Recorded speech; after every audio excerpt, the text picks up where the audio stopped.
Underway Talks about ideas.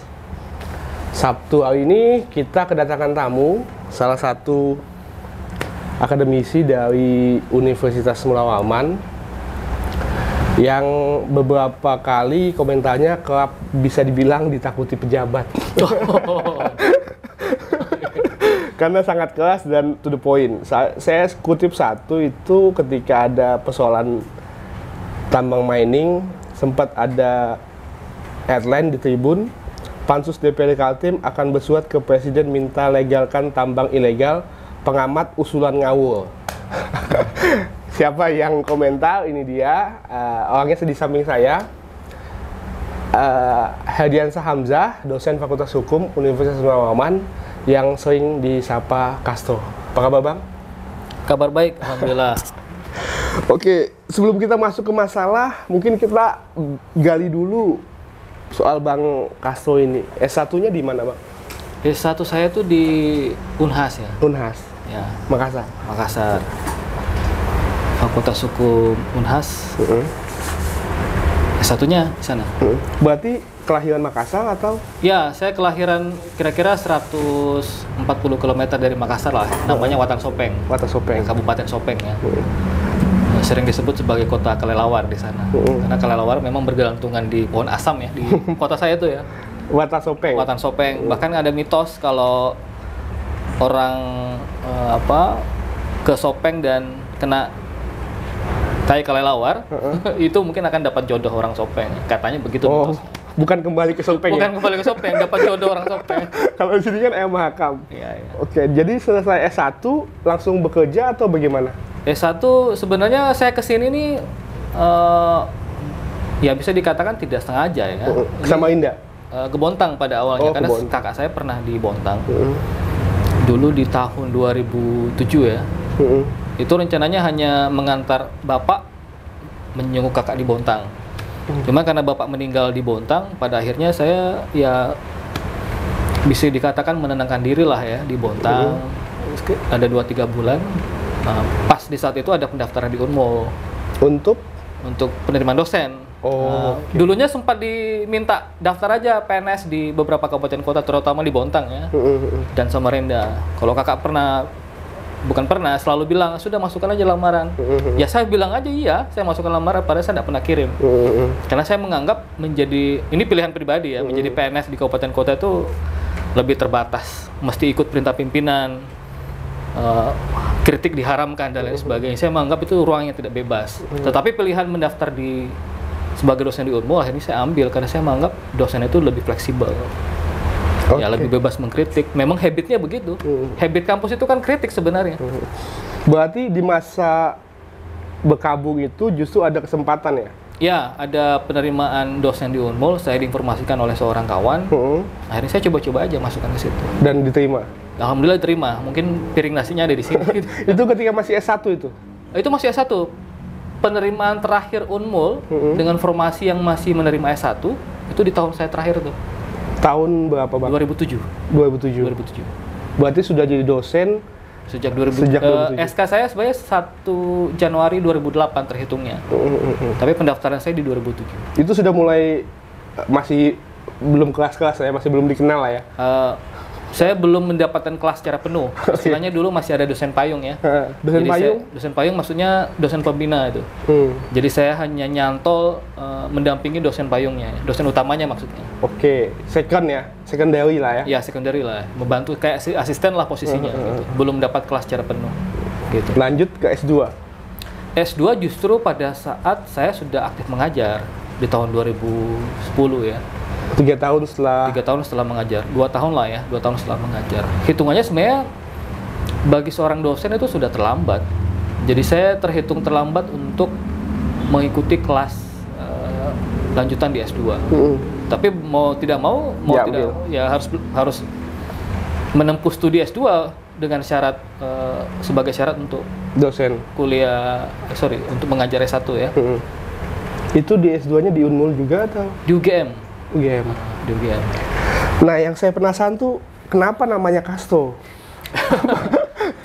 Castro itu sebenarnya nama yang diberikan oleh kawan di saat masih S1. Jadi saya pernah mengikuti satu pendidikan organisasi kemahasiswaan. LMND ya, dulu LMND. Ospek gitu ya? Bukan ospek, semacam pendidikan. Biasanya kan kalau organisasi kemahasiswaan ada jenjang pendidikan yang mesti kita tempuh untuk ditetapkan sebagai anggota penuh di organisasi. Saya pada saat pendidikan LMND itu di tahun 98-99 lah ya, masih ada hawa-hawa reformasi. Jadi teman-teman menyampaikan setidaknya harus ada nama bawah istilahnya ya, nama samaran lah. Kenapa harus ada nama bawah atau nama samaran? Itu untuk mengelabui intelijen ya.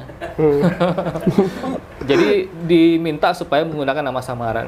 Saya tidak mengusulkan nama itu, kawan saya mengusulkan. Jadi ada nama Castro, ada nama Cory ya, ada nama siapa Bob Marley ya, macam-macam nama bawah itu. Dan itu cukup efektif.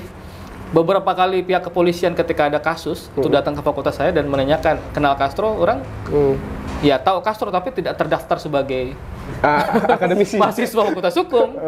Yang ada ya Herdiansyah, nama beneran saya, nama asli. Jadi cukup efektif untuk mengelabui karena masih ada hawa reformasi, pencarian intelijen terhadap siapa-siapa yang dianggap vokal atau bermasalah tanda petik gitu ya, quote and quote. Itu cukup efektif. Nah dari saat itulah kemudian nama Castro muncul dan terbawa sampai sekarang. Berarti bukan Anda yang memilih nama itu? Diberikan oleh kawan saya. Dan masih Anda gunakan? Kenapa masih dipilih? Beberapa kali sebenarnya saya coba menggunakan nama saya sendiri. Kadang saya minta saya dipanggil Herdiansyah atau dipanggil nama Bapak Hamzah. Tapi ya mau selalu kembali ke nama semula karena mungkin orang-orang teman-teman saya terdahulu itu masih ada di circle saya ya. Jadi tetap dipanggil Castro. Iya, saya dulu membayangkan Castro itu wah sangar ini namanya aja Castro. Tapi ketika lihat orangnya nggak begitu sangar juga. Ya. Nama Castro itu ya dari Fidel Castro, mantan presiden Kuba. Iya. Kan kalau kita gondong atau gimana itu. Iya. Lanjut lagi Bang, tadi S2 di UGM dan kemudian selesai di tahun 2012. Saya baru selesai S2 ya. Kemudian sekarang terakhir posisi adalah S3. Sekarang lagi menempuh studi S3, lagi dalam proses penyelesaian. Di UGM juga? Di UGM juga. Apa yang diambil? Saya ini kan sebenarnya bidang keilmuannya di hukum tata negara ya.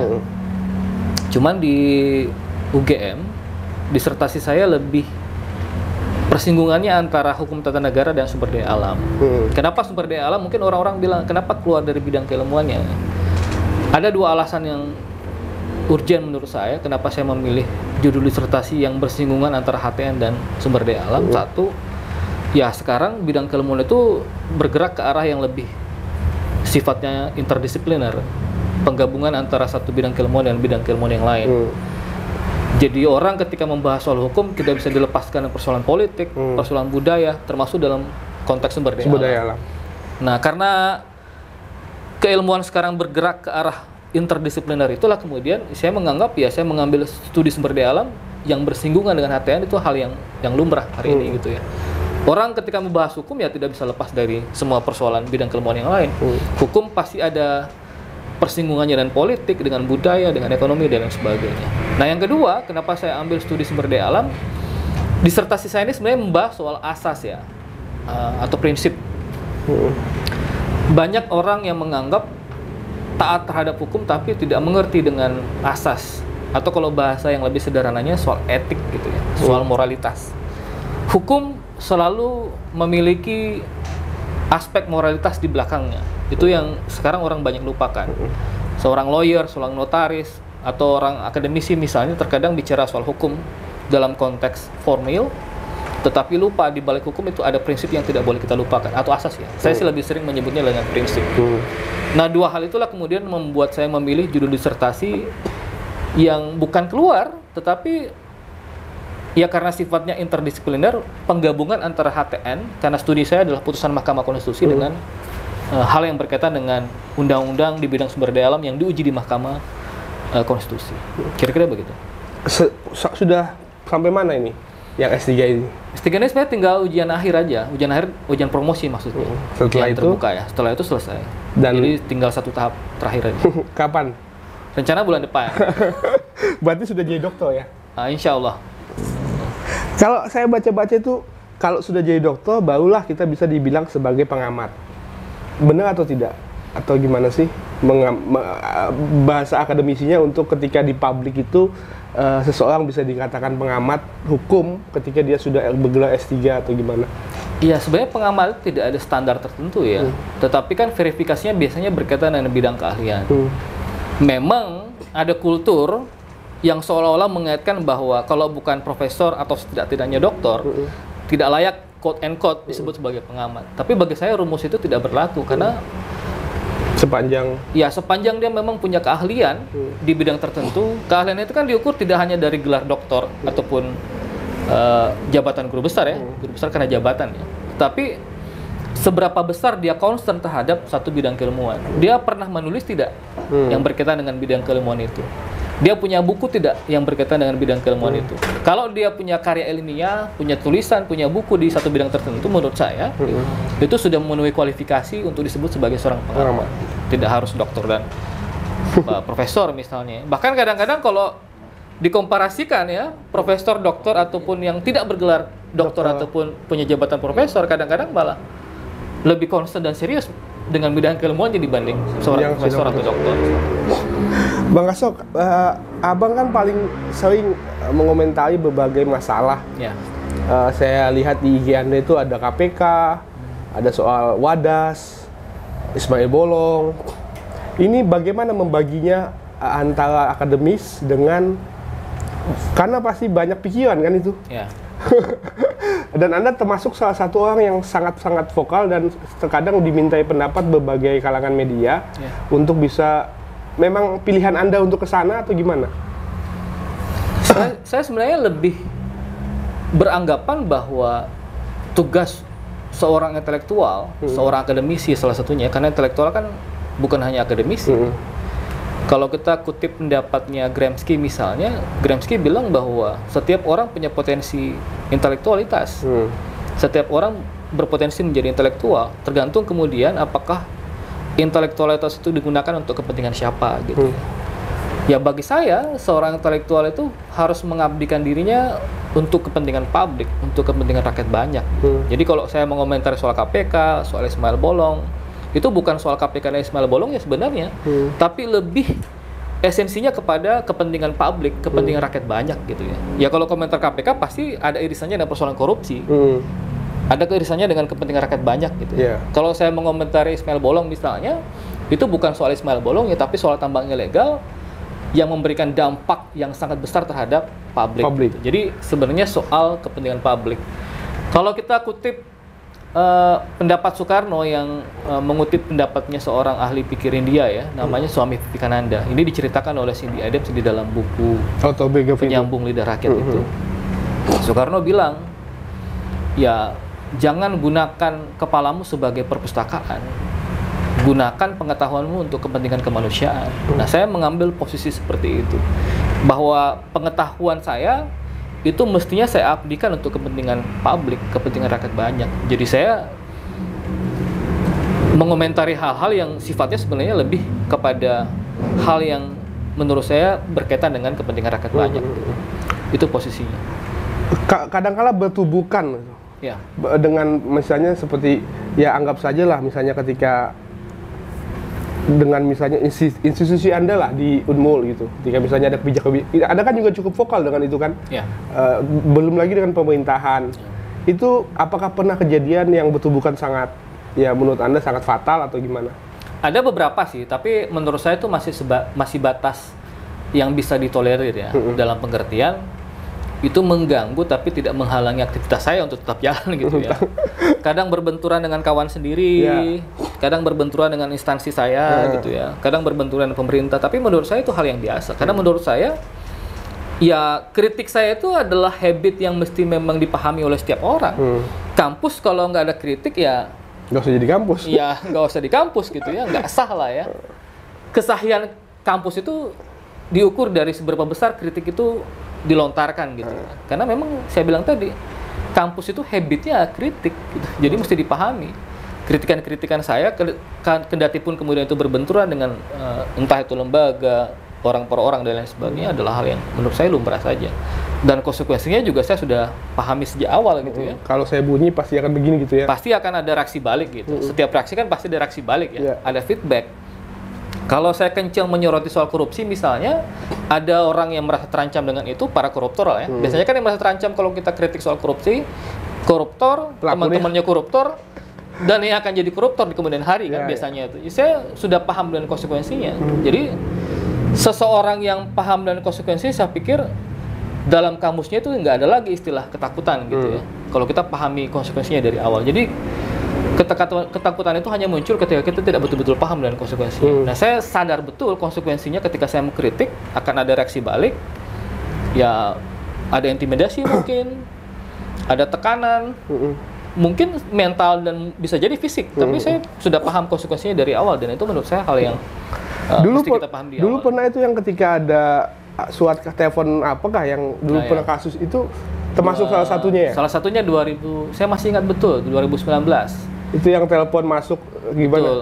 Gimana itu? Itu konteksnya kritik kita terhadap rencana revisi Undang-Undang KPK ketika itu ya. 2019 itu kan ketika DPR dan pemerintah berencana merevisi Undang-Undang KPK yang pada intinya mengamputasi beberapa kewenangan KPK dan sekarang terbukti gitu ya. Ya beberapa kawan-kawan mendapatkan serangan seperti itu ya melalui telepon yang tidak jelas dari mana. Tapi kalau kita lacak sebenarnya telepon-telepon itu nomor-nomor luar negeri yang kita tidak tahu siapa penelponnya, tiba-tiba masuk berkali-kali dan lain sebagainya. Itu sering dialami oleh kawan-kawan. Itu baru satu kasus. Kejadian ya, satu kasus. Banyak kejadian-kejadian yang lain gitu ya. Serangan doxing pernah kita alami. Doxing itu ya menyebar foto kita, mengomentari foto kita, alamat kita, tempat aktivitas kita di kampus dan sebagainya. Tapi menurut saya hal yang biasa saja sebenarnya. Foto kita diapain itu? Disebarluaskan atau? Disebar di media sosial, alamatnya di mana, hal-hal yang bentuknya privasi ya. Kemudian disebar ke media sosial, ke Facebook, ke Instagram, dikomentari, dimaki-maki, itu hal yang biasa saja sih menurut saya. Anda melihatnya itu gimana? Apakah ini berarti saya harus bekerja lebih keras atau saya harus mengkritisi lebih nyaring ketika ada seperti itu atau seperti apa? Justru kalau kita tanggapi berlebihan itu malah kontraproduktif ya. Lebih baik kita tetap fokus dengan apa yang tuntutan awal gitu ya. Jadi mending ya keep on the track saja dengan apa yang kita sepakati di awal, tetap jalan seperti biasa gitu. Oke. Ya itu dia tadi background sedikit soal Hediansyah Hamzah, Bang Castro yang S1-nya di Unhas, S2 UGM dan sekarang sedang proses menjadi dokter. Silahkan diminum kopinya Bang. Kita doakan mudah-mudahan selesai. Segmen 2 kita akan coba masuk ke kasus yang sedang ramai juga soal tambang ilegal.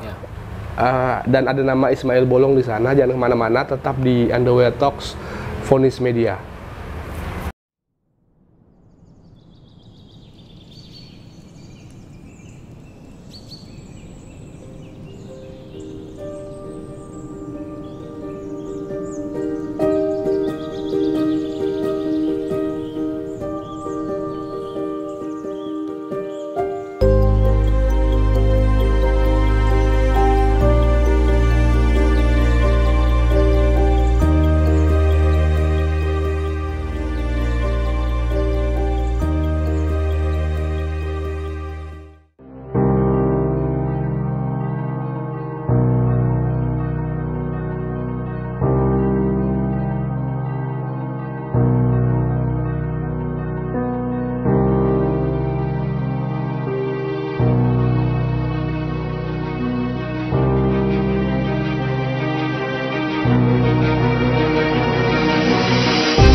Talk About Ideas di Phonis Media.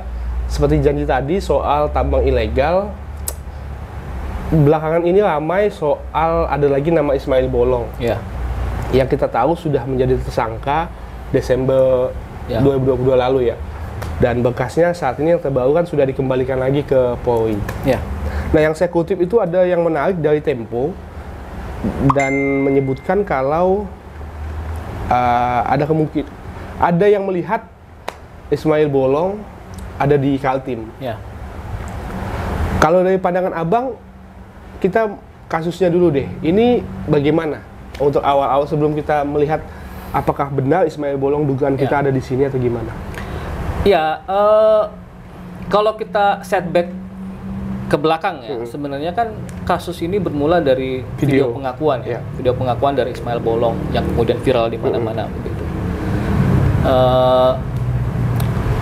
Ada dua problem di dalam video itu sebenarnya, yang kemudian kalau kita kaitkan dengan surat hasil pemeriksaan divisi Propam ketika masih Sambo dulu, itu kebetulan menyebutkan beberapa nama-nama petinggi Polri. Nah, tapi kalau kita mau telaah lebih jauh, sebenarnya problem pokok dari kasus Ismail Bolong ini adalah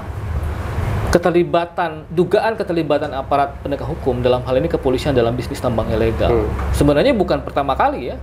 Kalau kita melacak jejak digital, itu pernah ada kasus yang kemudian masuk di pengadilan.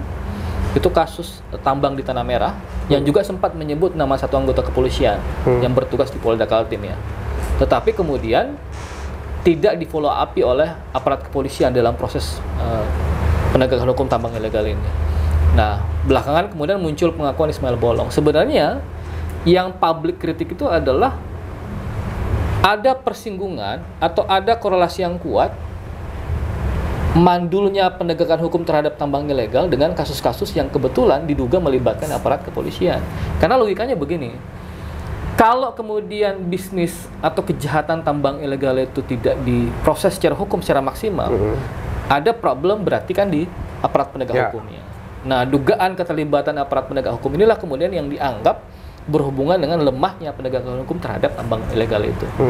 Nah, Ismail Bolong ketika pengakuan itu berbarengan dengan surat hasil pemeriksaan divisi Propam yang menyebut nama-nama petinggi Polri. Kan surat itu menyebut Kabar Eskrim, menyebut mantan Kapolda dan lain sebagainya gitu ya. Nah, menurut saya ada dua perkara di situ. Satu, perkara tambang ilegal. Yang kedua, itu perkara dugaan suap dan gratifikasi. Nah, kalau kita mengikuti kanalnya, yang diproses saat oleh di aparat kepolisian, di Polri ya, karena di take over oleh Polri, itu kan hanya berkaitan dengan bisnis tambang ilegalnya terkait dengan Ismail Bolong. Kalau bicara soal bisnis tambang ilegal, berarti kan bicara siapa pelaku tambang ilegalnya, termasuk siapa yang membackup modalnya gitu ya. Tapi yang belum dilakukan proses sama sekali adalah dugaan suap dan gratifikasinya.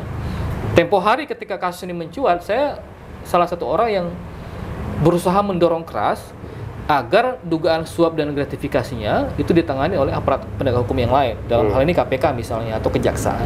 Kenapa harus kejaksaan dan KPK? Untuk menghindari skema jeruk makan jeruk. Karena kalau kemudian ditangani oleh aparat kepolisian sendiri, dugaan suap dan gratifikasinya ada kekhawatiran prosesnya tidak akan objektif dan pasti ada kecenderungan menyelamatkan institusinya begitu. Jadi waktu itu kita dorong agar proses hukum terhadap dugaan suap dan gratifikasinya setidak-tidaknya itu ditangani oleh KPK atau kejaksaan. Nah, kembali ke kasus Ismail Bolong, itu kan baru penyelesaian tambang ilegalnya, belum suap dan gratifikasinya. Yang tidak jalan sama sekali adalah soal dugaan suap dan gratifikasinya. Nah, sementara untuk penyelesaian kasus tambang ilegalnya kan kita sama-sama tahu ya, itu berkas bolak-balik. Polri, kejaksaan, Polri, kejaksaan. Terakhir ini juga dikembalikan lagi ke Polri. Yang jadi problem adalah bukan semata-mata soal bolak-balik berkasnya, tetapi tidak pernah ada proses yang terbuka dan transparan apa yang menyebabkan berkas itu bolak-balik. Kalau substansinya apa gitu ya. Saya kok agak sedikit mencurigakan ya. Ya, sekaliber penyidik-penyidik di Polri kemudian sampai harus bolak-balik berkas itu. Mereka harusnya kan sudah paham di awal. Ketika misalnya, kan biasanya kalau berkas itu ada proses koordinasi di antara dua instansi itu. Apa berkas yang kurang dan bagaimana cara menutupinya dan lain sebagainya. Mestinya tidak sampai harus bolak-balik kalau betul-betul ada keseriusan menangani kasus tambang ilegal. Itu baru tambang ilegalnya gitu ya. Nah, ketika kemudian muncul informasi bahwa Ismail Bolong sudah di Samarinda dan lain sebagainya, saya sebenarnya tidak terlalu kaget dengan itu. Karena memang ada semacam ketidakseriusan penanganan terhadap kasus tambang ilegal Ismail Bolong. Kenapa dugaan itu muncul? Karena kan soal penanganan kasus tambang ilegal juga berkaitan erat dengan keterlibatan atau dugaan keterlibatan aparat kepolisian di dalamnya. Maka agak pelik syarat dengan konflik kepentingan. Ya di mana-mana kalau proses hukum itu kemudian ada keterkaitan konflik kepentingan itu memang agak sulit. Kecuali memang aparat penegak hukum dalam hal ini kepolisian lebih serius menangani kasus itu. Jadi sangat disayangkan sebenarnya ketika kalau benar Ismail Bolong itu berkeliaran di Samarinda sekarang, itu berarti ya pihak kepolisian dalam hal ini penyidik di Polri itu gagap mengakomodasi apa yang menjadi ekspektasi publik agar kasus penanganan tambang ilegalnya diselesaikan. Kalau ini lolos otomatis ya kasus-kasus berikutnya pasti akan juga lebih mudah diloloskan. Kalau kemudian dugaan keterlibatan anggota-anggotanya tidak ditangani dengan baik gitu. Jadi kalau publik mengatakan bahwa ini tambang ilegal tidak pernah selesai karena ada kedugaan keterlibatan aparat kepolisian, ya wajar gitu ya. Ya gimana mau ditangani sementara di dalam sendiri tidak bisa dibenahi ya. Kalau meminjam istilah dosen saya dulu, guru saya dulu, almarhum Ahmad Ali, dia bilang soal teori sapu kotor gitu ya. Ya gimana mungkin kita mau membersihkan dengan sapu kotor? Kalau kemudian ingin berharap tambang ilegal itu disikat, bersihkan dulu dugaan keterlibatan anggota-anggota di dalam. Itulah mengapa Anda minta Kejaksaan dan KPK juga masuk. Itu untuk kasus suap dan gratifikasinya ya. Kira-kira begitu. Nah kalau kita lihat kan poin yang saya ambil itu 2 kasus. Pertama soal tambang ilegalnya. Yang kedua soal suap dan gratifikasinya. Nah, sementara untuk yang satu saja, yang tambang ilegalnya ini kan kita juga melihat belum ada perkembangan baru untuk bisa menuju ke sana kan? Betul. Kecewakah kita? Apa harus bagaimana ini dengan posisi yang kita tahu kan Ismail Bolong diancam 5 tahun. Kemudian sudah jadi tersangka. Tapi kan hanya sampai di situ saja posisinya. Ya, betul. Ada dugaan memang kasus tambang ilegal ini dilokalisir hanya kepada Ismail Bolong saja. Artinya dilokalisir seolah-olah tidak akan disasar atau dikembangkan pihak-pihak yang diduga juga turut menikmati hasil kejahatan tambang ilegal itu. Itu tadi soal suap dan gratifikasinya.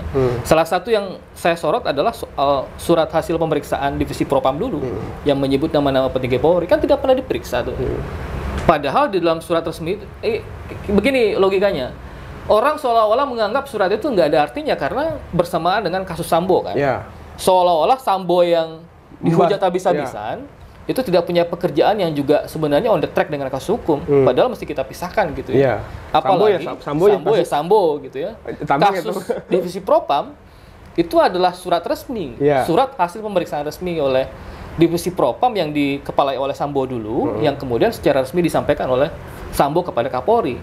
Kan sebenarnya kita mesti mendudukan persoalan sejernih mungkin gitu. Surat itu adalah surat resmi dan mestinya kalau kemudian polisi bekerja secara profesional itu juga harusnya memeriksa kan. Cuman saya anggap kalau ini diperiksa oleh Polri juga, ya skema jeruk makan jeruk itu akan terjadi. Tidak akan ada yang objektif dalam proses pemeriksaannya. Makanya saya minta KPK, Kejaksaan turun dong. Mestinya itu diperiksa oleh kalian gitu. Agar prosesnya lebih objektif. Karena tidak ada syarat konflik kepentingan di dalamnya gitu. Sampai sekarang kan yang jalan baru proses hukumnya itu pun bermasalah sekarang karena ya informasinya Ismail Bolong berkeliaran kembali.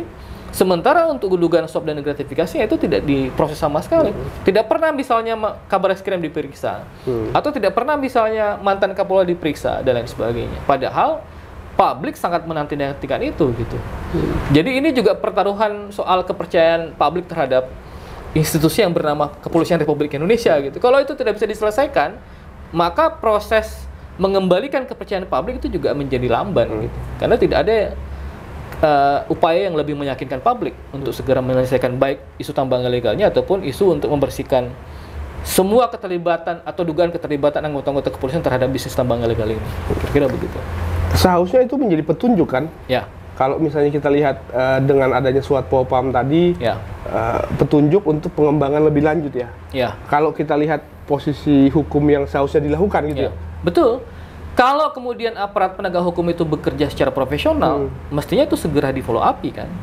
Nama-nama yang tertuang di dalam surat pemeriksaan itu, hasil pemeriksaan Divisi Propam itu mestinya diperiksa kan.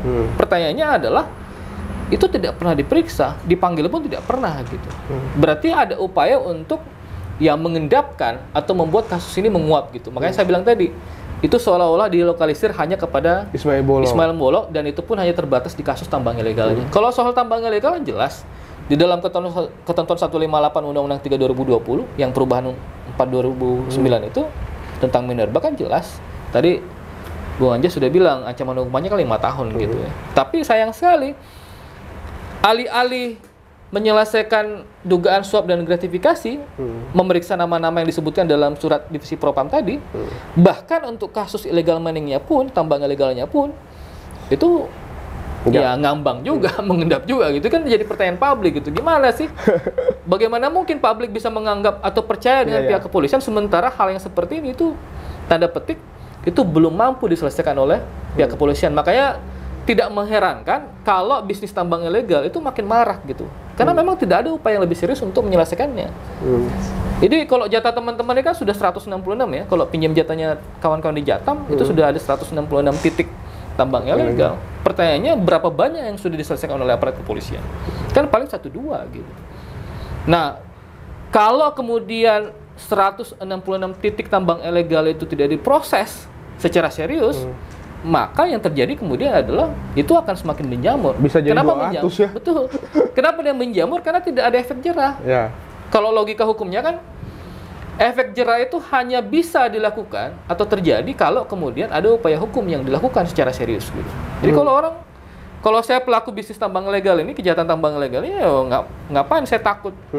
Bahkan di depan hidung aparat kepolisian sendiri kan, itu kan banyak tuh titik-titik tambang ilegal yang di dekatnya kantor polsek, dekat kantor-kantor kepolisian lah ya. Itu terjadi bahkan di depan mata. Kenapa begitu? Karena tidak ada efek jerah, tidak ada upaya proses hukum secara serius yang dilakukan oleh aparat kepolisian. Itu problemnya gitu. Kalau berarti bisa dibilang kalau Ismail Bolong ini hanyalah sepotong kue, tapi ada kue yang lebih besar yang harusnya diselesaikan gitu Bang. Betul. Itu mestinya disasar. Makanya kan logika berpikir kita terhadap satu kasus, mau kasus tambang ilegalnya, mau kasus dugaan suap dan gratifikasinya, kita mestinya selalu berpikir bahwa tidak mungkin itu dilakukan seorang diri gitu. Itu pasti selalu melibatkan orang-orang banyak ataupun orang-orang yang memiliki pengaruh gitu. Orang-orang yang memiliki pengaruh itu kan bisa saja pemerintah misalnya yang memberikan backup, atau bisa saja jangan-jangan aparat kepolisian sendiri yang kemudian membackup itu. Kenapa dugaan itu muncul dari publik? Karena publik pasti beranggapan bahwa karena selama ini tidak pernah serius ditangani gitu. Jadi jangan salahkan ketika publik menganggap tidak seriusnya diselesaikan masalah tambang ilegal ini mungkin bisa jadi karena keterlibatan aparat kepolisian. Faktanya kan ada tuh ya. Satu tadi saya sudah tunjukkan di dalam proses hukum di pengadilan, kasus di Tanah Merah yang pemakaman COVID itu sempat menyebut ya salah satu oknum aparat kepolisian, tapi tidak pernah ditangani, tidak pernah di follow up. Yang kedua, kasus yang melibatkan Ismail Bolong. Ya meskipun berbusa-busa mulut, aparat kepolisian mengatakan bahwa itu sudah bukan anggota kepolisian lagi. Publik selalu menganggap itu adalah bagian dari keterlibatan aparat kepolisian. Kan mestinya itu yang dibersihkan terlebih dahulu. Saya tuh tidak menghujat kepolisian, saya malah ingin kepolisian bekerja secara profesional. Nah, pekerjaan profesional dari aparat kepolisian itu mestinya dimulai dengan membersihkan semua keterlibatan anggota-anggotanya dalam bisnis haram tambang ilegal. Sapunya dibersihin dulu ya? Selalu dibersihin dulu. Karena nggak mungkin membersihkan tambang ilegal kalau sapunya belum bersih. Gitu. Kan itu syarat pertamanya. Gitu. Kira-kira begitu. Ini gimana dengan kondisi yang saat ini terjadi? Pandangan, misalnya saya sebagai publik, saya harus membuat optimisme yang seperti apa untuk bisa percaya kalau ke depan dengan posisi bekas bolak-balik, dugaan Ismail Bolong masih ada di Kalimantan, apalagi membersihkan kue yang besar tadi itu. Apa yang bisa membuat trust publik bisa muncul? Iya, sebenarnya yang bisa mengembalikan kepercayaan publik itu adalah aparat kepolisian sendiri. Seberapa besar upaya aparat kepolisian di dalam menyelesaikan proses hukum terhadap kejahatan tambang ilegal, seberapa besar itu pula kemudian potensi untuk mengembalikan kepercayaan publik. Kalau kemudian upaya itu setengah hati, maka publik juga enggan memberikan kepercayaan atau trustnya kepada aparat kepolisian. Nah makanya sekarang sebenarnya yang muncul itu kan adalah pesimisme. Maka tidak salah kalau kita melihat pemandangan yang sedikit berbeda. Yang sekarang terjadi kan justru ada semacam keberanian publik di desa-desa, seperti yang terjadi perkampungan-perkampungan, kayak di Rempanga itu kan. Itu yang terjadi kemudian justru publik sudah tidak percaya dengan aparat kepolisian, justru melakukan proses aksi-aksi penghadang terhadap tambang ilegal. Kan sebelumnya ada di Sumbersari dan macam-macam lah ya. Yang justru memberikan respon terhadap tambang ilegal itu malah di tingkat bawah. Kemana pemerintahnya gitu ya? Bahkan seorang gubernur, wali kota, bupati, apalagi aparat kepolisian gitu ya, itu tidak memberikan apa ya, semacam jaminan bagaimana kejahatan tambang ilegal itu bisa diproses gitu. Akhirnya kemudian ya publik bekerja sendiri-sendiri. Kenapa publik bekerja sendiri-sendiri? Karena merasa bahwa loh aparat kepolisian cenderung membisu gitu. Kita nggak diusung gitu ya. Pemerintah cenderung membisu gitu. Jadi mau tidak mau itu yang dilakukan oleh publik. Jadi munculnya yang seperti itu juga didasari oleh apa yang mereka dapatkan gitu Bang ya? Betul, pesimisme kan? Karena merasa sudah tidak yakin. Nah, pertanyaan kita sebenarnya adalah kenapa kemudian aparat kepolisian tidak bekerja serius? Kenapa pemerintah tidak bekerja serius gitu? Pemerintah kan selalu beralasan loh, kemenangan saya kan sudah tidak ada gitu ya. Soal pertambangan. Bukan lagi tapi kami. Itu bukan menjadi alasan utama. Ya kalau kita ibaratkan rumah kita kemalingan, masa kita mau diamkan malingnya gitu ya? Mestinya kita punya tanggung jawab moral bagaimana menangkap malingnya dan menyerahkan agar diproses secara hukum. Nah ini kan tidak ada sama sekali. Cenderung aparat pemerintahan ya terutama ya, itu malah cenderung membiarkan warga-warga di desa-desa, di kampung-kampung itu bergerak sendiri gitu. Itu seolah-olah warga dibiarkan sendiri berhadapan dengan tambang ilegal. Bahkan kemarin kan di Rempang itu berhadapan-hadapan dengan preman gitu. Kemana pemerintahnya gitu? Kemana aparat kepolisiannya gitu? Kan menjadi pertanyaan publik. Masa warganya dibiarkan berjuang sendiri gitu? Itu kan ya kalau nggak siap jadi pemimpin ya mundur saja. Kan mestinya begitu. Kalau logikanya seorang pemimpin itu mestinya berdiri paling depan membela kepentingan warganya kan. Nah ini enggak. Alih-alih membela kepentingan warganya di barisan paling depan, ini malah ditinggalkan, dibiarkan berjuang sendiri. Itu kan yang kita sesalkan sebenarnya gitu. Nah, termasuk juga aparat kepolisian. Kalau kemudian aparat kepolisian bekerja secara profesional, mestinya tidak akan ada aksi-aksi yang dilakukan oleh publik, oleh warga gitu ya. Sudah ada percaya di situ ya. Sudah percaya dan memang itu proses dilakukan. Nah, masalahnya karena proses penanganan kasus-kasus kejahatan tambang ilegal tidak dilakukan secara serius, akhirnya kemudian pesimisme muncul, publik melakukan aksi-aksi penghadangan terhadap kejahatan tambang ilegal. Kan itu yang terjadi gitu. Oke, menarik. Poin yang saya dapat tadi soal Ismail Bolong, jadi ada 2 poin yang harus dipisahkan. Pertama, tambang ilegalnya yang saat ini sedang diproses dan melibatkan nama Ismail Bolong dan beberapa nama lain. Yang kedua adalah bukan hanya soal tambang ilegalnya, tapi dugaan keterlibatan atau kue yang lebih besar yang sampai saat ini masih belum terang jelas mau kemana arahnya. Itu yang mungkin publik masih mencari tahu dan kita juga harus mengingatkan. Segmen kedua kita akan bahas RTW Kaltim yang bebas zonasi tambang. Jangan kemana-mana, tetap di Underwear Talks about ideas.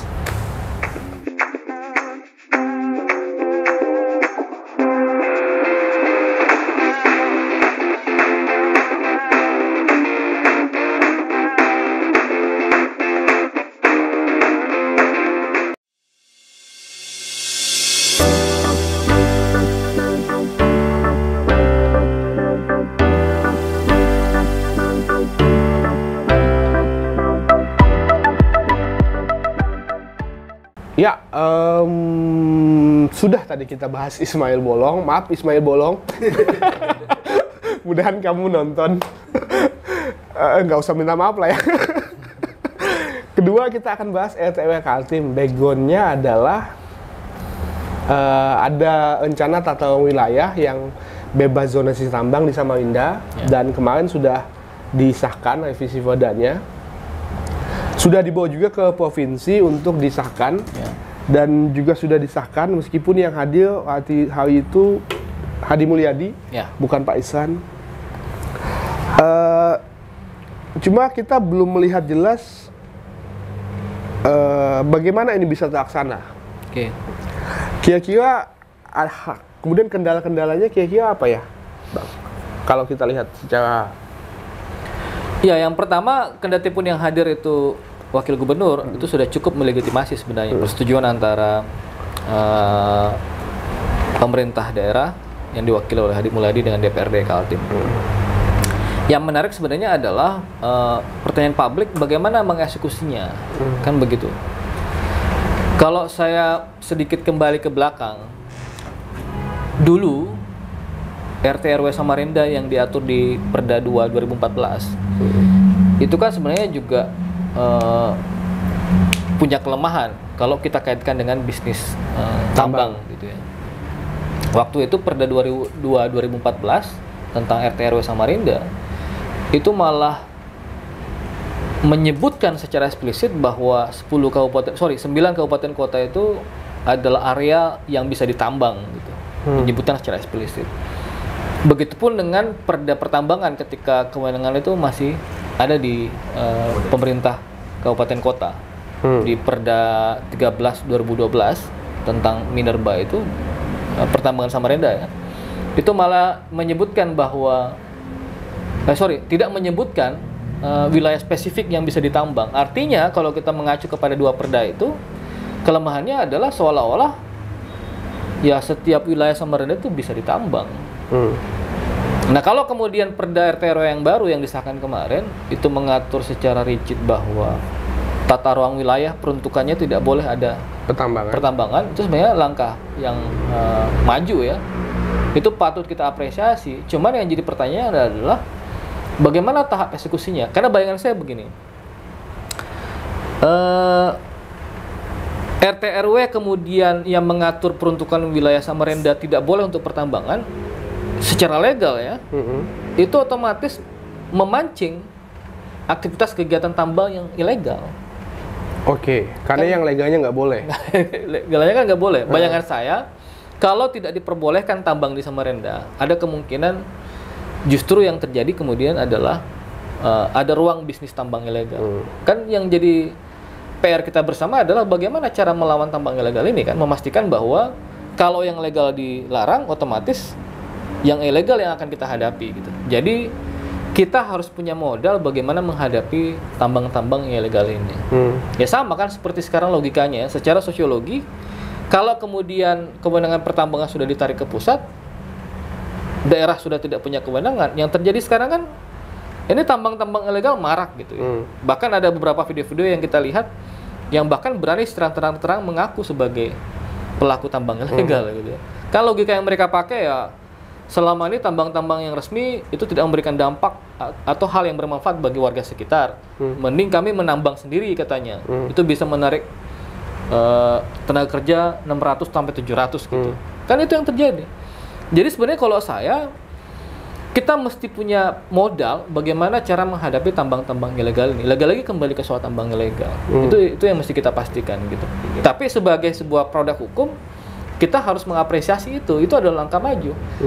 Kenapa disebut langkah maju ya, kita sama-sama paham lah ya, bisnis ekstraksi seperti ini yang memberikan dampak lingkungan yang sangat besar itu kan sudah ditinggalkan di mana-mana, di Eropa sudah ditinggalkan gitu ya. Jadi kalau kemudian ada produk hukum di Samarinda yang secara strict tidak memperbolehkan aktivitas kegiatan tambang di Samarinda, itu adalah langkah maju. Itu yang sudah dilakukan oleh negara-negara di luar gitu ya. Karena kita selalu menganggap bahwa bisnis tambang ilegal ini atau industri ekstraktif itu adalah industri yang mematikan gitu. Industri yang kemudian hanya memberikan dampak lingkungan yang begitu sangat besar. Jadi satu sisi memang patut kita apresiasi, tapi yang mesti kita antisipasi adalah bagaimana modal kita melawan kemungkinan atau ruang tambang ilegal tadi. Itu yang mesti kita kerjakan sama-sama. Berarti ketika legalnya nggak boleh, justru ada potensi ilegalnya malah tambah marak ya? Itu prediksi saya ya. Karena yang legal dilarang, otomatis ruang untuk menjamurnya tambang-tambang ilegal itu pasti ada. Maka yang menjadi pertanyaan, apa modal kita melawan tambang ilegal itu? Kan sudah ada perdanya nih. Setidak-tidaknya kalau kemarin ada alasan bahwa kewenangan kita sudah tidak ada, tetapi kalau perda itu ada, kita sudah bisa menggunakan perda ini sebagai payung hukum untuk menindak tambang-tambang ilegal. Ente kan harus baca perda dong. Perda itu tidak membolehkan peruntukan untuk kegiatan pertambangan. Nah, kalau ente melakukan kegiatan tambang ilegal di situ atas nama perda ini, kita akan proses secara hukum. Tidak ada lagi alasan bagi pemerintah daerah untuk tidak mengeksekusi pelaku-pelaku kejahatan tambang ilegal dengan menggunakan perda tadi gitu ya. Gitu. Terakhir itu kan kita sempat ada diskusi yang di membahas soal zonasi tambang ilegal. Yeah. Dan di sana kan Pak Wali Kota juga sempat singgung soal ada halangan, di mana dia sempat didatangi pengusaha. Yeah. Nah, kalau saya melihatnya kan ini kan masih belum begitu jelas apakah perda ini sudah akan diterapkan atau tidak. Maksud saya gini, apakah Pak Wali sebaiknya bilang saja ke publik ketika misalnya ini ada halangan ini, secara terang-terangan ketika dia merasa kalau masih susah untuk menerapkan ini? Atau justru bagaimana? Bagi saya wali kota tidak boleh bekerja sendiri gitu. Wali kota harus mendapatkan support dari publik. Maka ada kebutuhan seberapa berat pun problem yang dihadapi oleh wali kota di dalam mengeksekusi perda itu soal zonasi bebas tambang itu mesti disampaikan ke publik. Kenapa mesti disampaikan? Dengan rumus terbuka dan transparan inilah kemudian upaya mendorong partisipasi publik itu akan jauh lebih terbuka gitu. Sama seperti tadi ya. Kalau kemudian kita merumuskan bahwa 2026 Samarinda sudah bebas tambang, problemnya kan misalnya masih ada konsesi pertambangan yang akan habis di 2029 atau 2030 gitu kan. Artinya kan tidak mungkin rumusan 2026 itu tiba-tiba saklek akan bebas tambang gitu. Akan ada problem seperti itu. Makanya kalau saya, wali kota harus bekerja mendapatkan support dari publik dengan cara bahwa apapun persoalan yang dihadapi itu harus disampaikan kepada publik. Makanya upaya diskusi yang dilakukan oleh kawan-kawan kemarin sebenarnya sudah tepat. Bagaimana kemudian kita duduk bersama, support dari publik itu akan bisa terbangun kalau kemudian ya kita lebih sering duduk dengan pemerintah gitu. Jadi pemerintah tidak dibiarkan jalan sendiri, ada support atau dukungan dari publik. Kira-kira begitu. Kalau Anda melihatnya ini gimana? Apakah kelihatannya akan lancar, kelihatannya akan bergejolak, atau kelihatannya akan seperti apa? Dengan terakhir posisinya adalah sudah disahkan di provinsi. Ya artinya kan secara formil itu sudah ada ya. Jadi batu landasan eksekusinya berdasarkan aturan hukum sudah ada perda RT/RW. Tinggal bagaimana kemudian batu landasan melalui perda ini kita coba eksekusi di lapangan, kan kira-kira begitu rumusnya. Ya pasti yang paling menentukan adalah soal konsistensi gitu ya. Jadi jangan berhenti setelah perda ini selesai. Mesti kemudian dipikirkan bagaimana cara mengeksekusinya. Misalnya ini ya, konsesi-konsesi pertambangan yang hadir di 2029 atau 2030 itu mesti di briefing juga. Bahkan kalau perlu misalnya, kenapa tidak kita mencoba bagaimana menghentikan izin itu dengan bersurat ke pusat, kira-kira begitu ya. Kan ya kalau Jokowi kemarin berani, karena sudah ada dasarnya tadi. Ada dasarnya ya, dan secara yuridis pemerintah pusat sudah pernah melakukan gitu ya. Soal kemudian kita digugat di PT UN, kalau dia pemegang konsesinya adalah perusahaan dalam negeri kan berarti PT UN. Kecuali kalau perusahaan luar negeri berarti kan dia arbitrase internasional. Ya, kayak Churchill misalnya. Ya, kayak Churchill. Nah, menurut saya itu konsekuensi-konsekuensi yang harus kita hadapi bersama gitu. Makanya kenapa mesti ada persenyawaan antara pemerintah kota dengan publik, dengan masyarakat agar saling support. Jadi kalau kemudian pemerintah kota digugat misalnya ketika itu dihentikan, kan yang menghentikan tidak mungkin pemerintah kota ya. Kan kalau rumus hukum administrasi siapa yang mengeluarkan izin maka dia yang bisa memberhentikan izin itu. Bukan pemerintah kota. Itu tentu adalah urusan pemerintah pusat. Tetapi pemerintah kota itu bisa berkoordinasi dengan pemerintah pusat. Ini masih ada loh konsesi pertambangan yang habis di 2029. Sementara saya pengennya di 2026. Sudah selesai gitu ya. Ya kita berkoordinasi dengan pemerintah pusat dan bisa jadi opsi untuk memberhentikan izinnya itu, mencabut izinnya kan bisa dilakukan. Dengan resiko akan digugat di PT UN. Nah, ketika itu digugat, itu bisa kita tanggung secara bersama-sama karena memang kita sudah berkomitmen Samarinda bebas tambang gitu. Itu yang penting kita lakukan. Jadi intinya adalah kita tidak boleh selesai sampai perda ini diketuk kemarin, disepakati bersama. Kita kan lagi menunggu penomorannya ya. Setelah itu saya pikir perlu dipikirkan bagaimana cara mengeksekusinya. Kira-kira begitu. Termasuk tadi, satu soal ada kemungkinan ruang tambang ilegal akan terjadi kalau legal itu diberhentikan. Yang kedua misalnya soal konsesi yang masih ada yang sampai 2029 atau 2030 itu bagaimana dan sebagainya. Kalau kita berhentikan izinnya, stop izinnya, ada kemungkinan kita digugat di PT UN. Kita kerjakan bersama bareng-bareng gitu. Jadi jangan sampai ini hanya menjadi tanggung jawab wali kota, tapi harusnya tanggung jawab seluruh warga Samarinda. Kira-kira begitu. Berarti setelah penomongan tadi ada banyak hal yang masih bisa dikerjakan, yang harus dikerjakan. Banyak, PR kita masih banyak gitu. Kita mesti punya desain bagaimana cara menghadapi tambang ilegalnya, saya bilang tadi. Kita mesti punya desain bagaimana cara menghadapi konsesi tambang yang belum selesai di 2026 dan lain sebagainya. Jadi menurut saya interaksi antara pemerintah dengan publik itu mesti dikencangin juga. Lebih sering ketemu, lebih sering, mungkin gagasan-gagasan itu akan muncul gitu. Dan itu menurut saya hal-hal yang bagus untuk kedepannya gitu.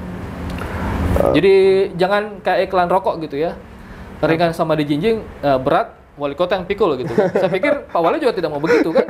Jadi mesti ada persekutuan yang baik antara pemerintah dan publik. Jadi saling support, kira-kira begitu. Karena soal tambang ini kan bukan hanya urusan pemerintah, tapi urusan semua kepala warga Samarinda gitu. Kalau kita mau eksekusi. Jadi PR kita saya pikir itu ke depannya. Itu adalah bagian tanggung jawab bersama yang mesti kita pikul bersama juga.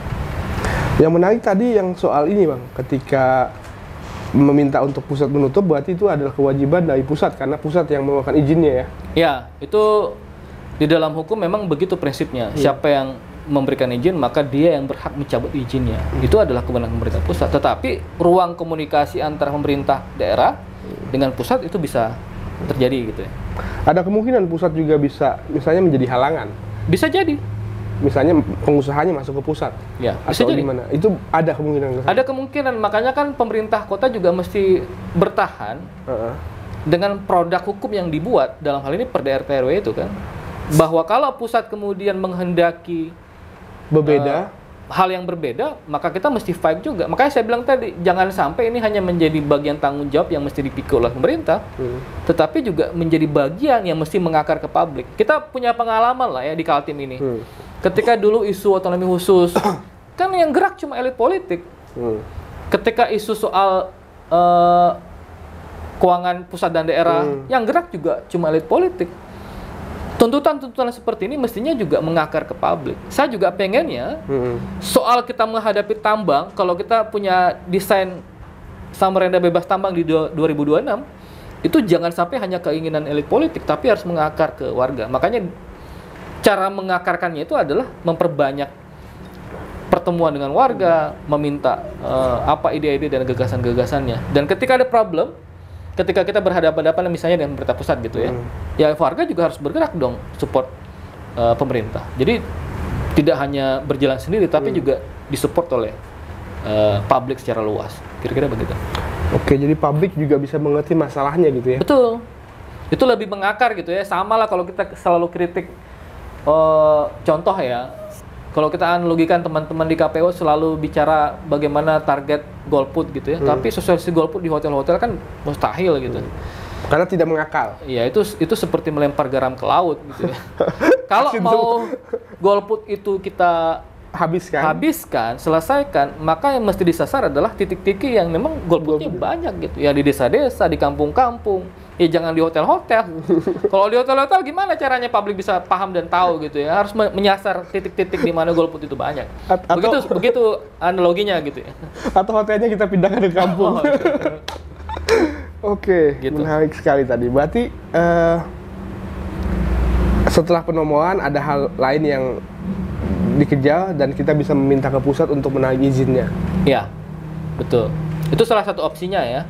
Bagaimana mendorong komunikasi dan pusat. Karena memang yang punya kan sebenarnya problem kita hari ini adalah desain sentralisasi yang kemudian kita geser menjadi sistem yang sifatnya desentralistik di tahun 1998 ketika masa reformasi itu kan sekarang dibolak-balik ya. Kembali lagi ke proses resentralisasi ketika semua kewenangan ditarik ke pusat. Dulu kan kita sempat provokasi ya, tanda petik daerah agar melakukan proses judicial review terhadap Undang-Undang 3 2020 misalnya soal minerba itu.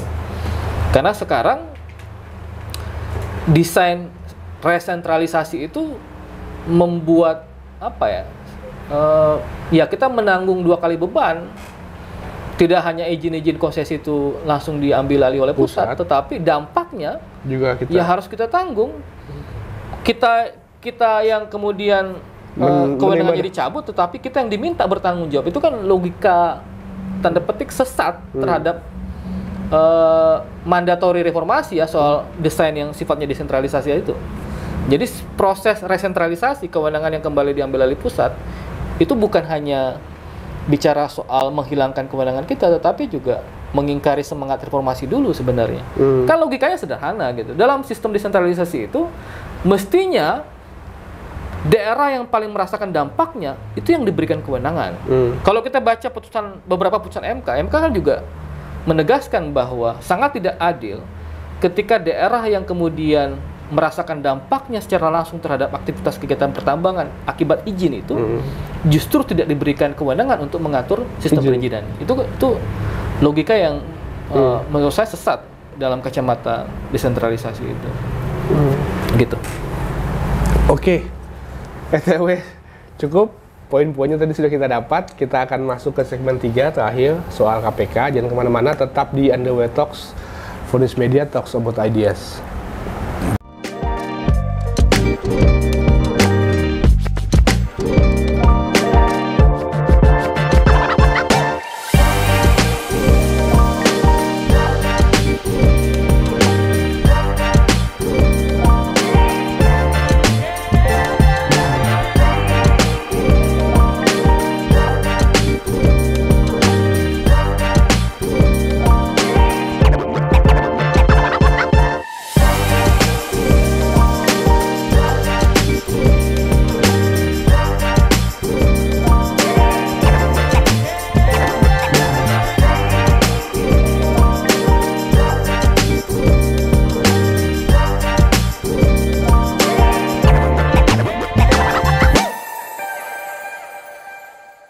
Ya, soal KPK.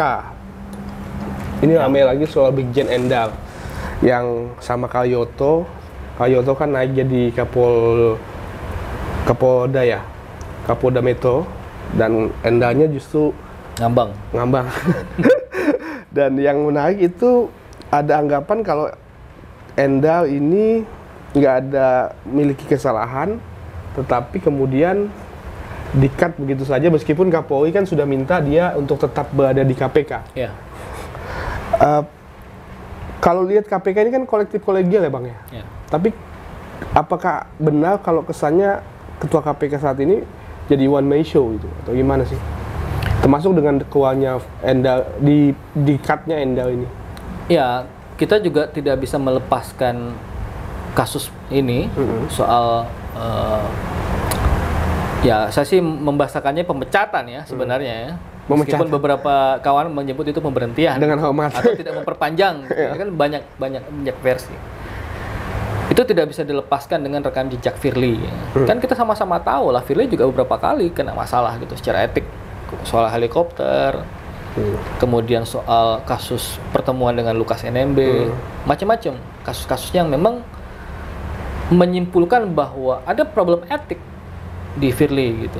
Jadi ketika kemudian kasus Endar Priantono diberhentikan sebagai Direktur Penyelidikan KPK, ada banyak anggapan bahwa itu adalah desain yang dilakukan oleh Firly. Itu juga tidak bisa disalahkan ketika publik berpendapat seperti itu. Kendati pun sistem di KPK itu kolektif kolegial, tetapi ada pengaruh-pengaruh yang nampak di dalam proses pengambilan kebijakan. Misalnya begini, kalau kita baca baik-baik peraturan komisi yang dibuat Firly sendiri, yang 1/2022 itu peraturan komisi pemberantasan korupsi nomor 1 tahun 2022 itu kan jelas bahwa pengembalian penyelidik dan penyidik KPK ke instansinya masing-masing itu hanya bisa dilakukan kalau ada pelanggaran disiplin berat. Pertanyaannya kemudian, pelanggaran disiplin berat apa yang dilakukan oleh Endar? Kan publik tidak pernah tahu gitu. Ini juga sekaligus mengkonfirmasi bahwa KPK sendiri itu melanggar prinsip yang selama ini menjadi mahkotanya, transparan dan terbuka gitu. Kan lucu gitu. KPK sebagai lembaga yang disimbolisasikan sebagai vanguard ya, pelopor pemberantasan korupsi yang semangatnya adalah terbuka dan transparan, tetapi justru KPK yang tidak transparan dan terbuka di dalam proses pengembalian Endar ke instansinya di kepolisian gitu kan. Ini semacam paradoks gitu. KPK yang harusnya menjadi pelopor atau barisan terdepan mempraktekkan prinsip transparansi dan terbuka, tetapi dalam proses pemberhentian Endar atau saya tadi menyebutnya pemecatan gitu ya, itu justru tidak transparan dan terbuka gitu. Jadi Kalau kita lacak baik-baik, apa sesungguhnya alasan pengembalian Endar di instansinya, di instansi awalnya dalam hal ini kepolisian, itu kita tidak dapatkan. Makanya ketika ada anggapan bahwa ini sangat terkait dengan proses hukum yang berkaitan dengan Formula E, yang menyasar Anies Baswedan misalnya, ya itu juga tidak bisa kita salahkan. Ruang itu ada. Kalau kita, logikanya begini, kalau kita tidak menemukan alasan, apa sesungguhnya yang menjadi dasar pemberhentian Endar dan dikembalikan ke instansinya, maka dugaan publik soal mandeknya pengusutan kasus Formula E bisa jadi adalah alasan utama mengembalikan Endar ke instansinya gitu. Jadi logika itu menurut saya masuk gitu. Itu yang membuat publik berpikir bahwa ini memang berkaitan dengan kasus Formula E. Saya menarik yang tadi soal track record tadi. Itu kan kalau kita lacak ke belakang, Ketua KPK saat ini kan sebelum dia dipilih pun juga sudah ada beberapa track and record yang dinilai negatif ya. Buku merah dan sebagainya. Apakah ini bisa dibilang menjadi bukti kalau misalnya proses ketika ada hal negatif dan tetap dilanjutkan, maka outputnya akan begini atau gimana? Ya itu kan rumus umum gitu. Segala sesuatu yang di hilirnya bermasalah, ya hulunya pasti akan bermasalah juga. Makanya ketika kawan-kawan itu bertanya soal ini, saya sebenarnya tidak terlalu heran gitu ya. Karena memang rekam jejaknya sudah buruk di awal gitu. Dan kalau rekam jejaknya buruk di awal dan tetap dipertahankan, maka akan ada problem dalam setiap kebijakan yang diambil. Ini kan juga pertaruhan terhadap nama KPK di publik, di mata publik gitu ya. Dulu di tahun 2019 ketika proses seleksi itu dilakukan, itu kan berbarengan dengan upaya merevisi Undang-Undang KPK yang salah satunya adalah mengamputasi beberapa kewenangan KPK, penyadapan, SP3 dan sebagainya gitu ya. Itu juga bersamaan dengan proses seleksi yang kemudian menghasilkan Firly. Ya, mendaulat Firly sebagai salah satu pimpinan KPK dan belakangan terpilih juga sebagai ketua gitu ya. Di prosesnya pun dalam perjalanannya Firly juga kan bermasalah. Kasus yang saya sebutkan tadi ya, secara etik soal kasus helikopter, menggunakan helikopter untuk kepentingan pribadinya, yang itu kita anggap bertentangan dengan semangat KPK selama ini gitu ya. Kemudian soal pertemuan dengan Lukas NMB, padahal prinsipnya KPK itu, apalagi komisioner ya, itu harusnya tidak bertemu dengan orang-orang yang memang sedang dalam proses hukum di KPK gitu. Itu dilanggar juga. Jadi tidak mengherankan ketika kemudian Endar diberhentikan sebagai Direktur Penyelidikan KPK, itu dikaitkan dengan Firly Bahuri sebagai pimpinan KPK yang punya track record yang buruk. Kendati pun kalau diklaim bahwa ini keputusannya kolektif kolegial, agak susah melepaskannya dengan track record pimpinan KPK. Kan sebenarnya ini memang tidak hanya bicara soal Firly, tetapi juga bicara KPK secara kelembagaan, secara umum gitu ya. Dulu juga kasus misalnya Lili Pantauli yang kemudian tiba-tiba mundur, itu melepaskan proses hukum yang mestinya ditanggung gitu ya. Ini desain-desain yang membuat publik beranggapan bahwa ya KPK sekarang memang tidak sebagaimana yang kita harapkan gitu. KPK tidak seperti yang dulu di periode-periode sebelumnya gitu. Ya, terakhir kemarin ada kritikan tuh. Coba sejak KPK periode Firly CS ini terpilih, kasus besar apa coba yang pernah ditangani? Kan tidak ada. Semua kasus-kasus kecil gitu. Semuanya clustering, nggak ada kasus-kasus kakap yang ditangani oleh KPK, berbeda dengan sebelumnya. Kenapa seperti itu? Karena memang ada problem KPK secara kelembagaan. Ya salah satunya tadi soal kepemimpinan dari Firly Bahuri yang memang punya masalah di problem etiknya ya, yang berkali-kali melakukan kesalahan tetapi juga tetap dipertahankan di KPK. Dewan Pengawas juga menurut saya tidak melakukan tugasnya sebagaimana mestinya gitu. Yang harusnya kena sanksi malah tidak kena sanksi. Kira-kira begitu. Kalau saya kan ada nonton itu YouTube-nya Endal yang sampaikan kalau soal Formula E itu yang ya poinnya adalah cuma muter-muter aja, nggak sampai pada poin dikembangkan atau gimana. Ya. Ini kita melihat dengan di-cut-nya bahasa Bang Castro tadi, pemecatan itu apakah ada, bisa saya bilang, pilih-pilih orang dalam hal ya yang satu grup sama saya pertahankan, yang tidak sama saya cut gitu. Itu gimana sih? Ya, cherry picking itu atau pilih-pilih kasus itu. Cherry picking itu kan Ya, asal katanya memetik buah ceri ya, cherry picking. Kalau kita memetik buah ceri itu kan kita pilih-pilih yang matang-matang saja. Dengan banyaknya. Ya, atau kadang-kadang ada orang yang suka yang setengah matang yang kita petik itu saja. Gitu. Ya sama persis. Kemungkinan itu terbuka gitu. Tapi prinsipnya begini. Kalau kita baca baik-baik perubahan Undang-Undang KPK yang 2019 kan sudah menyebutkan eksplisit bahwa pimpinan KPK atau komisioner KPK itu kan sudah bukan penyidik dan penuntut umum. Beda dengan sistem yang kemarin ya, yang di Undang-Undang 30 2022, KPK, komisioner KPK itu masih penyidik sekaligus penuntut umum. Artinya begini, mencampuri urusan proses hukum Formula E misalnya, yang dilakukan oleh penyidik Endar atau penyidik KPK, itu adalah pelanggaran serius menurut saya. Jadi nggak boleh masuk ya? Nggak boleh masuk. Kalau benar bahwa alasan pemberhentian atau pemecatan yang saya bilang tadi terhadap Endar dan kawan-kawan yang lain, itu karena alasan mandeknya proses hukum Formula E, artinya ada semacam abuse of power yang dilakukan oleh Firly. Firly sudah menyalahgunakan kewenangannya sebagai pimpinan KPK, yang notabene itu bukan penyidik ataupun penuntut umum berdasarkan undang-undang baru yang 19 2019. Kalau kemarin ketika praktek di dalam Undang-Undang 30 2022 itu masih linear, karena komisioner KPK juga sekaligus sebagai penyidik dan penuntut umum. Nah, apa urusannya Firly cawe-cawe di proses hukum? Dia bukan penyidik, bukan penuntut umum gitu.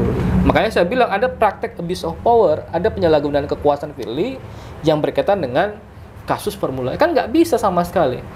Nah, kenapa kemudian saya juga mengklaim bahwa ini ada kemungkinan dengan Formula E? Karena saya tidak menemukan alasan. Jadi logikanya, sepanjang saya tidak menemukan alasan yang cukup rasional, karena tidak pernah terbuka dan transparan selama ini kan, maka saya boleh dong menganggap bahwa itu berkaitan dengan kasus Formula E. Menduga-duga boleh gitu menduga-duga boleh. Dan kalau ini berkaitan dengan kasus Formula E, berarti ada penyimpangan, ada penyalahgunaan kekuasaan yang dilakukan oleh Firly dan kawan-kawan di komisioner KPK, yang notabene bukan penyidik dan penuntut umum, ketika mencampuri urusan penanganan kasus Formula E yang berdampak terhadap pemecatan Endar dan kawan-kawannya. Itu logikanya begitu. Kalau gitu masuk ke politik juga dong. Pasti masuk ke sana. Kan gitu. Nggak bisa dipisahkan itu. Nggak bisa dipisahkan. Kan semangatnya perubahan Undang-Undang KPK 30 2022 yang dirubah jadi 2019 dulu kan kita sudah prediksi di awal gitu. Misalnya begini. Ketika ketika klausul dalam undang-undang baru ini menyebutkan bahwa KPK adalah bagian dari eksekutif. Kita sudah membaca bahwa menempatkan KPK di bawah kekuasaan eksekutif itu sudah memberikan ruang intervensi terhadap KPK. Bisa jadi KPK itu dimanfaatkan sebagai bumper politik untuk menyasar orang-orang tertentu dan menerapkan standar ganda dan menyelamatkan orang-orang tertentu di lain sisi gitu. Kan yang terjadi juga begitu sekarang. Sama persis ketika yang saya mention tadi soal kenapa KPK tidak pernah menyasar kasus-kasus kakap gitu. Cherry picking tadi ya? Cherry picking tadi. Ada kemungkinan karena untuk menyelamatkan orang-orang tertentu. Ini bisa jadi kalau kita duga-duga ini adalah balas jasa terhadap ya orang yang membuat undang-undang itu kan. Menyelamatkan orang tertentu dengan menyasar orang-orang tertentu pula di lain sisi. Jadi uangnya sudah ada dan dilakukan gitu ya? Betul, dan memang itu dipaksakan ya. Kalau kita mencontoh beberapa kasus di negara-negara lain, cara pelemahan KPK kan sama persis yang sekarang dipraktekkan di Indonesia. Satu, merubah undang-undangnya, memangkas semua kewenangannya ya. Kemudian menerapkan semacam strategi kuda Troya ya. Kalau kita dulu beranggapan kan Firly dan kawan-kawan dimasukkan ke dalam KPK kan juga semacam strategi kuda Troya, menghancurkan KPK di dalam gitu. Itu kan yang sekarang terjadi. Makanya saya bilang di awal tadi, saya sebenarnya tidak terlalu heran dengan apa yang terjadi sekarang dengan KPK. Problem praktek manajemen KPK yang buruk terhadap apa yang kita sebut sebagai kebijakan Firly CS, itu adalah hal yang sudah kita prediksi di awal. Sejak munculnya undang-undang itu. Sejak munculnya undang-undangnya itu. Dan ini ada kemungkinan bakal ada kuda-kuda Troya lagi. Bisa jadi. Makanya ini kan akan habis nih periodenya nih, dan akan ada proses seleksi baru tuh. Ya ada sekarang ada pertentangan bahkan di antara masyarakat sipil ya. Ada yang sudah tidak percaya dengan KPK, ada yang masih percaya. Dulu kan kita bangun ini sebangsa reformasi dengan keringat dan air mata gitu ya, dengan darah gitu. Masa kita mau tinggalkan begitu saja gitu, bubarkan begitu saja. Tapi Kita memahami itu karena memang kekecewaan publik terhadap KPK juga sudah sangat besar. Coba lihat survei-survei yang dilakukan sekarang di berbagai macam lembaga survei. Dulu KPK ditempatkan sebagai lembaga yang paling dipercaya publik. Sekarang KPK itu merosot tajam. Bahkan indeks persepsi korupsi kita juga merosot. Salah satu akibatnya, salah satu sebabnya karena memang KPK yang semakin ditinggalkan oleh publik. Kira-kira begitu. Oke, agak berat. Tapi tadi poinnya menarik yang soal adanya uang ya karena undang-undang tadi, sehingga KPK berada di bawah eksekutif, sehingga dia bisa saya bilang bisa bermain di politik.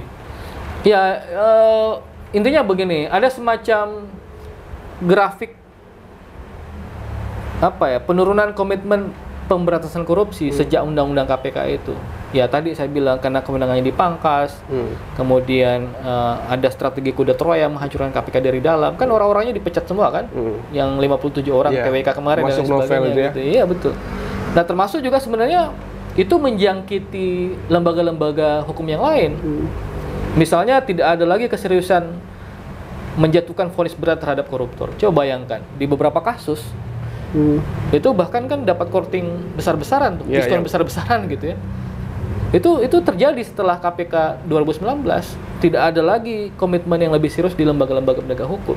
Dapat diskon besar-besaran vonis korting hukumannya, kemudian proses remisi itu dipermudah dan lain sebagainya. Itu karena memang satu paket tuh. Pasca 2019 perubahan undang-undang KPK itu. Nah, publik sekarang sebenarnya punya PR yang besar bagaimana mengembalikan itu. Nah, kalau kemudian masih bertahan dengan sistem yang sekarang dan orang-orang yang sekarang agak sulit mengembalikan KPK sebagaimana yang kita harapkan dulu ya. Kita bersihin kuda Troyanya lagi. Ya banyak PR kita sebenarnya. Oke, cukup dulu Bang Kasto. Makasih banyak udah datang. Kita akan mungkin ke depan ada hal-hal lain yang bisa dibicarakan terkait dengan kasus-kasus hukum. Sampai jumpa lagi di channel kami, tayangan channel kami selanjutnya, Underway Talks Vonis Media. Thank you. Sip. Ya.